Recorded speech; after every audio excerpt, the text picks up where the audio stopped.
Hindustan College of Arts and Science first rank awarded Best Arts and Science College 2023 by Tamil Nadu Higher Education Summit and Awards. Admissions open for UG, PG and research programs. துலா ராசியை எடுத்துக்கொள்வோம். ஆனி மாதம் என்ன சொல்கிறது? ராசியாதிபதி சுக்கிரன் பாக்யாதிபதி என்று சொல்லக்கூடிய புதனுடன் ஆட்சி பலம். புதன் சுக்கிரன் கூட்டணி. இந்த கூட்டணியானது இந்த மாதத்தின் நடுவில் 10ஆம் வீட்டுக்கு, அதாவது ஜீவனஸ்தானத்துக்கு சுகஸ்தானத்தை பார்க்கிறது. இது தொழில் பாக்கியம் மற்றும் அவரவர் சார்ந்த முன்னேற்றமாக இருக்கிறது. அதாவது ராசியாதிபதி 9ஆம் வீட்டுக்கு போகிறது என்பது நாம் எந்த பாக்கியத்துக்காக இது நாள் வரை காத்திருந்தோமோ அந்த பாக்கியங்கள் அனைத்தும் நமக்கு கிடைக்கும். அதாவது அது ஒரு வேலை வாய்ப்பாக இருந்தாலும், வெளிநாட்டு பயணமாக இருந்தாலும், புதிதாக ஒரு ப்ராப்பர்ட்டி வாங்க வேண்டிய ஒரு சூழ்நிலையாக இருந்தாலும், ஒரு லக்ஸுரி கார் வாங்க வேண்டிய ஒரு அமைப்பாக இருந்தாலும், துலா ராசியை பொறுத்தவரை இது ஒரு பிரமாதமான காலகட்டம்.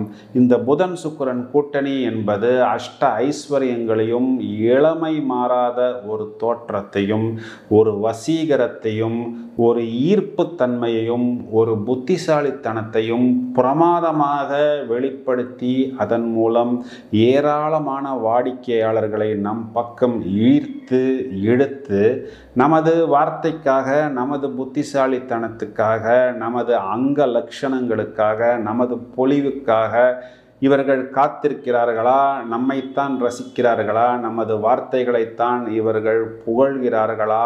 குறிப்பாக கலைத்துறையில் இருப்பவர்கள், இயல் இசை நாடகத்துறையில் இருப்பவர்கள், மீடியா போன்ற துறைகளில் இருப்பவர்கள் தங்களது முத்திரையை பதிக்கக்கூடிய காலகட்டமாக இவர்களுக்குள் இவ்வளவு திறமைகள் இதுநாள் வரை ஒளிந்திருக்கிறதா என்று மற்றவர் பாராட்டக்கூடிய விதத்தில் ஒரு மெர்க்குரி பல்பு போல் பிரகாசமாக மின்வார்கள்.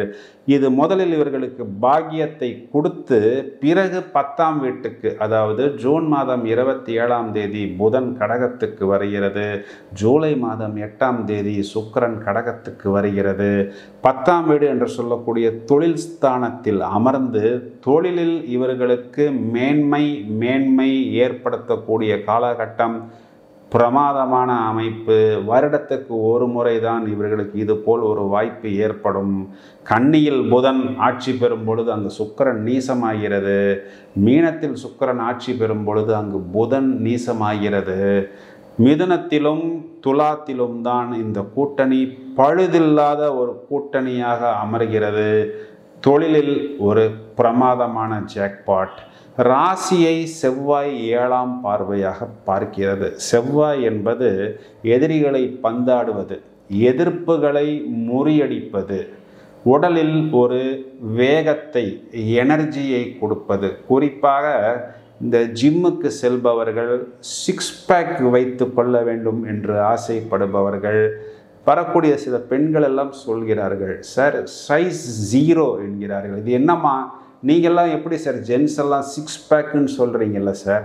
அதை லேடிஸ் நாங்கள் சொல்ல முடியாது, எங்களுக்கு உண்டான வேர்டு சைஸ் 0 அப்படிங்கிறார்கள். இதெல்லாம் செய்யக்கூடிய காலகட்டம். ஏனென்றால் அங்காரகன் என்று சொல்லக்கூடிய செவ்வாய் ராசியை 7ஆம் பார்வையாக பார்க்கிறது. ராசியில் ஒரு கிரகம் இருந்தால் என்ன பலனோ அதற்கு ஒரு 80% பலன் ராசியை பார்க்கும் பொழுது ஏற்படுகிறது. ஸ்போர்ட்ஸ், கடுமையான உடற்பயிற்சி, அதன் மூலம் மேன்மை பெறுவதற்கு ஒரு பிரமாதமான காலகட்டம். 12ஆம் இடத்தில் இருக்கக்கூடிய கேது என்ற கிரகத்துக்கு குருவின் பார்வை வந்துவிட்டது. இதனால் இவர்களுக்கு அந்த கேது என்ற கிரகம் வீரியத்தையும் குழப்பத்தையும் ஒரு தெளிவில்லாத நிலையையும் கொடுக்காது. குறிப்பாக வெளிநாட்டு தொடர்பில் மேன்மை பெற வேண்டும், வெளிநாட்டுக்கு பொருட்கள் ஏற்றுமதி செய்ய வேண்டும் அல்லது இறக்குமதி செய்ய வேண்டும், வெளிநாட்டுக்கு சென்று செட்டிலாக வேண்டும் போன்ற அமைப்புகள் இவர்களுக்கு அனுகூலமாக அமைகிறது. அஷ்டமத்தில் குரு மறைந்தாலும் இங்கு 6ஆம் அதிபதி 8ஆம் வீட்டுக்கு செல்வது ஒரு விதத்தில் ராஜயோகம். மேலும் இங்கு கெட்டவன் கெட்டிடில் என்ற அமைப்பில் குரு இவர்களுக்கு அமர்வதனால் இவர்களுக்கு ஒரு நெகட்டிவான பலன்கள் என்பது இல்லை. தனம், குடும்பம், வாக்கு ஸ்தானாதிபதி ஆட்சி, கொடுத்த வாக்கை காப்பாற்ற முடியும். இதுநாள் வரை காத்திருந்த பேமெண்ட் என்பது இவர்களுக்கு வரும். குடும்பத்தில் சுப நிகழ்வுகள் என்பது ஏற்படும். இவர்களுக்கு தனத்தை கொடுக்க வேண்டிய அமைப்பில் செவ்வாய் என்ற கிரகம் இதற்கு முன்பு சனி என்ற கூட்டணியில் இருந்தது, பிறகு ராகு என்ற கிரகத்தின் கூட்டணியில் இருந்ததனால் இவர்களுக்கு அந்த பேமெண்ட் என்பது கொஞ்சம் கிடைப்பதில் கை கெட்டியது வாய்க்கு எட்டாத ஒரு சூழ்நிலையாக இருந்தது. இனி இவர்கள் கொடுத்த வாக்கை காப்பாற்றுவார்கள். செல்லக்கூடிய இடங்களில் ஒரு முத்திரை பதிப்பார்கள். ஒரு வேகம், எனர்ஜி என்பது இவர்களுக்கு இருந்து கொண்டிருக்கும். 6ஆம் இடத்தில் ராகு என்பது இவர்களுக்கு நிறைய புதிய சந்தர்ப்பங்களையும் புதிய வாய்ப்புகளையும் ஏற்படுத்தி கொடுக்கும். அதனை இவர்கள் புத்திசாலித்தனமாக உபயோகித்து கொண்டால் மேன்மை பெற முடியும். இவர்கள் கவனமாக இருக்க வேண்டிய இடம் என்னவென்றால், 5ஆம் இடத்தில் சனி என்ற கிரகம் ஜூன் மாதம் 29ஆம் தேதி முதல் வக்கரம் அடைகிறது.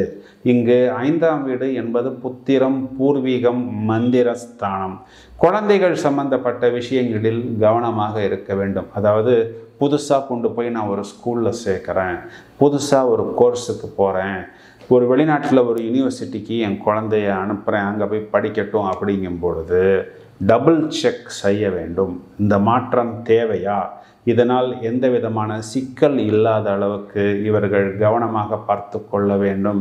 ஊரில் போய் என் பூர்வீகத்தில் ஏதோ ஒரு விஷயத்தை பண்ண போகிறேன் என்று போனால் எதிர்பாராத செலவுகள் என்பது இவர்களுக்கு வரும். இந்த 2 விஷயங்களை மட்டும் இவர்கள் கவனமாக பார்த்து கொள்ள வேண்டும். இந்த ஆனி மாதம் முழுவதுமே இவர்களுக்கு அனுகூலமாகத்தான் இருக்கிறது. லாபஸ்தானாதிபதி பாக்கியத்தில் செல்வதனால் இவர்களுக்கு லாபம் என்பது தொழிலில் கண்டிப்பாக ஏற்படும். இவர்களுடைய பித்ரு வர்க்கம் என்று சொல்லக்கூடிய தந்தைக்கும் அவரவர் வயதை அனுசரித்து நல்ல செய்திகள் என்பது கிடைத்து கொண்டுதான் இருக்கும்.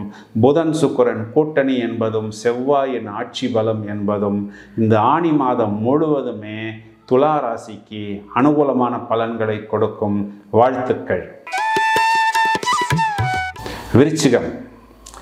ராசியாதிபதி செவ்வாய் சொந்த வீட்டில் ஆட்சி. 6ஆம் வீடு தானே என்று எடுத்துக்கொள்ளக்கூடாது.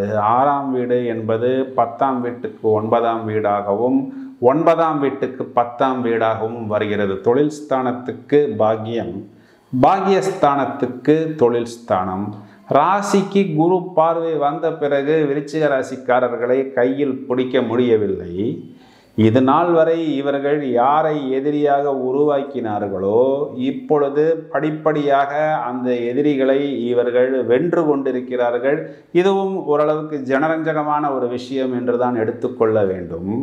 ராசிக்கு குரு பார்வை வந்த பிறகும் கூட சில விஷயங்கள் கண்களுக்கு தெரிந்தது, ஆனால் கைகளில் கிடைக்கவில்லை. இதன் காரணம், முதலில் செவ்வாய் என்ற கிரகம், அதாவது இவர்களுடைய ராசியாதிபதி செவ்வாய் சனியின் கூட்டணியில் இருந்தது, பிறகு ராகுவின் கூட்டணியில் இருந்தது. இதனால் இவர்களுக்கு வெளியே சொல்லிக்கொள்ள முடியாத தொந்தரவுகள் என்பது இருந்தது. குறிப்பாக வீடு, வாகனம், மனை, மாத்தூர் வர்க்கம் 5ஆம் இடத்தில் செவ்வாய் சென்ற பிறகு குழந்தைகள், புத்திரர்களுக்கு சில ப்ராப்ளம்ஸ் என்பது இருந்தது.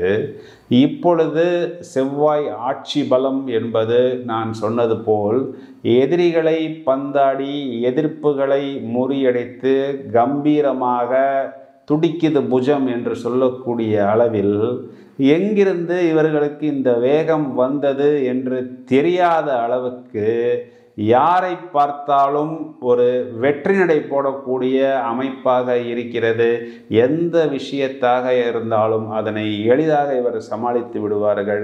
இதற்கு முன்பு ஒரு சின்ன பிரச்சனையே பெரிதாக இவர்கள் கவலைப்பட்டு கொண்டிருந்தார்கள். இனி ஒரு பெரிய விஷயமாக இருந்தாலும் வெகு எளிதாக ஊதி தள்ளி விடுவார்கள், முத்திரை பதிப்பார்கள். அஷ்டமத்தில் சூரியன் இருந்தாலும் இங்கு ராசிக்கு குரு பார்வை என்பதனால் இந்த அஷ்டம சூரியன் இவர்களுக்கு பெரிதாக பாதிக்காது. லாபாதிபதி புதன் அஷ்டமத்தில் இருக்கிறது. ஜூன் மாதம் 27ஆம் தேதி, அதாவது இந்த ஆனி மாதம் பிறந்து கிட்டத்தட்ட 11 நாட்களில் பாக்கியஸ்தானத்துக்கு வருகிறது. இங்கு களத்திர காரகனும் பாக்கியஸ்தானத்துக்கு வருவது என்பது, இது நாள் வரை களத்திரத்துக்காக காத்திருந்தேன், நான் யாரை திருமணம் செய்ய போகிறேன் என்பது எனக்கு தெரிந்துவிட்டது என்று சொல்லக்கூடிய காலகட்டமாக அமைகிறது. 11ஆம் இடம் என்று சொல்லக்கூடிய லாபஸ்தானத்தில் குரு பார்வை பெறுகிறது கேது கிரகம். இதனால் இவர்களுக்கு இந்த வெளிநாட்டு தொடர்பு, லாபம், இவர்களுக்கு மேலும் இந்த டிராவல்ஸ், டிரான்ஸ்போர்ட்டேஷன் போன்ற துறைகளில் இருப்பவர்கள், மெடிக்கல் போன்ற துறைகளில் இருப்பவர்கள், பிரிண்டிங், ஸ்டேஷனரி, நவீன தொழில்நுட்பம் சார்ந்த துறைகளில் இருப்பவர்கள் அனைவருக்கும் வெற்றி மேல் வெற்றி பெறக்கூடிய காலகட்டம். 3ஆம் இடம் என்று சொல்லக்கூடிய வெற்றி ஸ்தானத்துக்கு குருவின் பார்வை, ராசிக்கும் குருவின் பார்வை, ராசியாதிபதி ஆட்சி.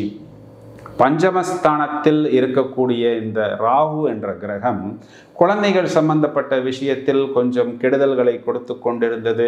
இப்பொழுது பாபகர்த்திரி யோகத்தில் ஒரு பக்கம் சனி, ஒரு பக்கம் செவ்வாய்க்கு நடுவே ராகு அமர்வதனால் குழந்தைகள் சம்பந்தப்பட்ட விஷயங்களிலும் இவர்களுக்கு ஒரு அனுகூலம் என்பது ஏற்படுகிறது. மேலும் செவ்வாய் ராசியை பார்க்கக்கூடிய காலகட்டம் இந்த ஆனி மாதத்தின் கடைசியில் குரு மங்கள யோகமாக வருகிறது. இதனையும் தவிர இவர்களுக்கு ஒரு பிரமாதமான குட் நியூஸ் என்னவென்றால், 4ஆம் வீட்டில் இருக்கக்கூடிய சனியைத்தானே அஷ்டம சனி என்று சொல்கிறார்கள். எல்லாம் இருக்கிறது, ஆனால் எதுவுமே என்னிடம் இல்லை. ஒரு நல்ல சாப்பாடு இருக்கிறது, சாப்பிட முடியவில்லை.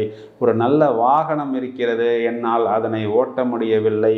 ஒரு நல்ல டிக்கெட் இருக்கிறது, ஆனால் என்னால் ஒரு வெளிநாட்டு பயணமோ அல்லது ஒரு டிராவலோ ஒரு லக்ஸரியோ முடியவில்லை என்று வருத்தப்படக்கூடிய நபர்கள் அனைவருக்கும் 4ஆம் வீட்டில் இருக்கக்கூடிய சனி என்ற கிரகம் ஜூன் மாதம் 29ஆம் தேதி முதல் வக்ரகதி அடைந்து இவர்களுக்கு எதிர்மறையான பலன்களை கொடுத்து கொண்டிருந்த அதே கிரகம் இனி நேர்மறையாக செயல்படும்.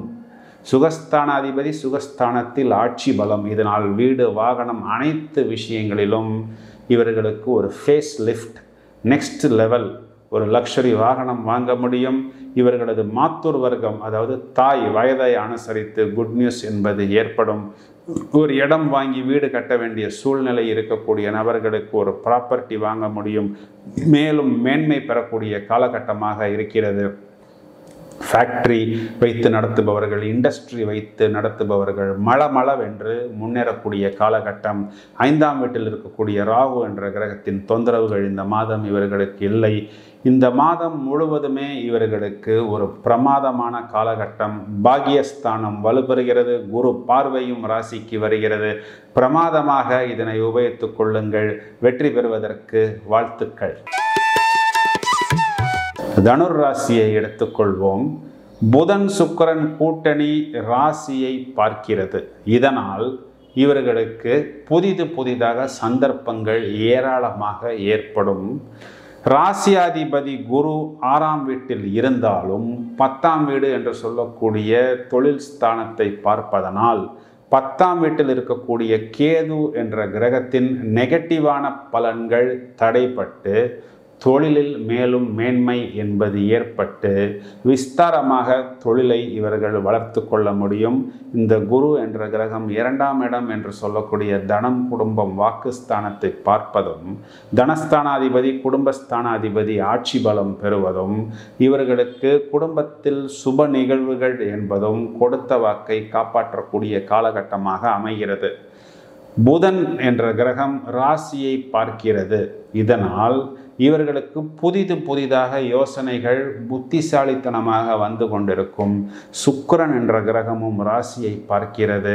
ராசியில் இந்த கூட்டணி இருந்தால் என்ன பலனோ அதில் 80% பலன் இந்த கூட்டணி ராசியை பார்க்கும் பொழுதும் வருவதனால் இவர்களுக்கு செல்லக்கூடிய அனைத்து இடங்களிலும் தாம் ஒரு முத்திரையை பதிக்கக்கூடிய காலகட்டமாக அமைக்கிறது. ஏராளமான புதிய வாடிக்கையாளர்களை தங்கள் பக்கம் இவர்கள் ஈர்க்க முடியும். மேலும் தனுர் ராசியை பொறுத்தவரை செவ்வாய் என்ற கிரகம் பஞ்சமஸ்தானத்தில் ஆட்சி பலம் பெறுகிறது. 11ஆம் இடம் என்று சொல்லக்கூடிய லாபஸ்தானத்தை 7ஆம் பார்வையாக பார்க்கிறது. இந்த செவ்வாய் என்ற கிரகம் எதிரிகளை பந்தாடுவதும் எதிர்ப்புகளை முறியடித்து அனைத்து விஷயங்களிலும் வெற்றி மேல் வெற்றி பதிக்கக்கூடிய ஒரு கிரகமாக தனுர் ராசிக்கு அமைகிறது. இது நாள் வரை இவர்களுக்கு சனியின் பிடியில் இருந்த அதே செவ்வாய் பிறகு ராகுவின் பிடியில் சிக்கியது. இவர்களுக்கு கொடுக்க வேண்டிய அந்த அனுகூலமான பலன்களை கொடுக்க முடியவில்லை. பஞ்சமாதிபதி பஞ்சமஸ்தானத்தில், புத்திரஸ்தானாதிபதி புத்திரஸ்தானத்தில். இவர்களது குழந்தைகள் சம்பந்தப்பட்ட விஷயங்களில் அவரவர் வயதை அனுசரித்து கல்வியாக இருந்தாலும், வேலை வாய்ப்பாக இருந்தாலும், வெளிநாட்டு தொடர்பாக இருந்தாலும் வெற்றி மேல் வெற்றி பெறக்கூடிய காலகட்டமாகவும், அவர்களுக்கு சுப நிகழ்வுகள் கிடைக்கக்கூடிய ஒரு காலகட்டமாகவும், இவர்களுக்கு ஒரு அங்கீகாரம் கிடைக்கக்கூடிய ஒரு அமைப்பாகவும், தாங்கள் இருக்கக்கூடிய இடங்களில் ஒரு முத்திரை பதித்து தங்களுக்குள் இவ்வளவு திறமைகள் இருக்கிறது என்பதை எடுத்து வெளியே காண்பிக்கக்கூடிய ஒரு காலகட்டமாகவும் அமைகிறது. 4ஆம் வீட்டில் இருக்கக்கூடிய ராகு என்ற கிரகம் வீடு, வாகனம் போன்ற விஷயங்களில் நெருடல்களை கொடுத்து கொண்டிருந்தது. இப்பொழுது இங்கு ராகு என்ற கிரகம் பாபகர்த்திரி யோகத்தில் அடைபடுவதனால் இவர்களது வீடு, வாகனம், மாத்துரு வர்க்கம் அதாவது தாய் அவரவர் வயதை அனுசரித்து ஒரு குட் நியூஸ், ஒரு வெற்றி என்பது ஏற்படும், ஒரு சமாதானம் என்பது கிடைக்கும். ராசியை சூரியன் பார்ப்பதனால் உடலில் கொஞ்சம் உஷ்ணம் என்பது அதிகமாக இருக்கும். இதற்கு தேவையான சின்ன சின்ன இயற்கை வைத்தியங்களை இவர்கள் எடுத்துக்கொள்ளலாம். 3ஆம் வீட்டில் இருக்கக்கூடிய சனி என்ற கிரகம் ஜூன் மாதம் 29ஆம் தேதி வக்ரம் அடைந்தாலும் இவர்களுக்கு இந்த வக்ரம் என்பது பெரிதாக பாதிப்புகளை ஏற்படுத்தாது. இங்கு செவ்வாய் ஆட்சி என்பது இவர்களுக்கு ஒரு ஜாக்பாட், ஒரு கோல்டன் பீரியட். இந்த ஆணி மாதம் முழுவதும் இதனை பிரமாதமாக உபயோகித்து கொண்டு இவர்கள் மேலும் வெற்றி பெற முடியும். வாழ்த்துக்கள். Hindustan College of Arts and Science first rank awarded Best Arts and Science College 2023 by Tamil Nadu Higher Education Summit and Awards. Admissions open for UG, PG and research programs.